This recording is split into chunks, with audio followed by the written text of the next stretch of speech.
Palakkad Vaniyamkulam petrol പമ്പിൽ petrol വാങ്ങാനെത്തിയ സംഘം പമ്പിന് തീ വെക്കാൻ ശ്രമിച്ചു എന്നാണ് വിവരം. ഓട്ടോറിക്ഷയിലെത്തിയ സംഘമാണ് ക്യാനിൽ വാങ്ങിയ പെട്രോൾ നിലത്ത് വെച്ച് തീ കൊളുത്താൻ ശ്രമിച്ചത്.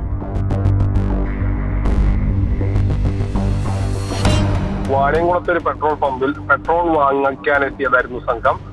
ഈ സംഘത്തിന്റെ കയ്യിൽ കുപ്പി ഉണ്ടായിരുന്നില്ല. അവർ കുപ്പിയിൽ പെട്രോൾ നിറച്ചു തരണമെന്ന് ആവശ്യപ്പെട്ടു.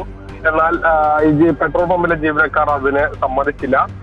ഇവർ പെട്രോൾ പമ്പിന് സമീപത്ത് മറ്റ് കുപ്പികൾ ഉണ്ടോ എന്നുള്ളത് പരിശോധിച്ചു. അങ്ങനെ കിട്ടിയില്ല. ഇതിനിടയിൽ ഈ ജീവനക്കാരെ ഇവർ അസഭ്യം പറയുന്നുമുണ്ടായിരുന്നു. അതിനുശേഷം ഓട്ടോയിൽ കരുതിയിരുന്ന ക്യാനിൽ പെട്രോൾ നിറച്ചു തരാൻ ആവശ്യപ്പെടുകയും അങ്ങനെ ജീവനക്കാർ ചെയ്യുകയും ചെയ്തു.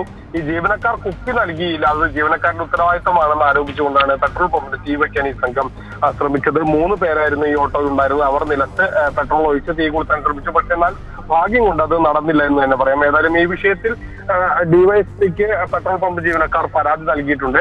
ഏതായാലും ഇവരെ കുറിച്ച് അന്വേഷിക്കുകയാണെന്നാണ് പോലീസ് വ്യക്തമാക്കുന്നത്.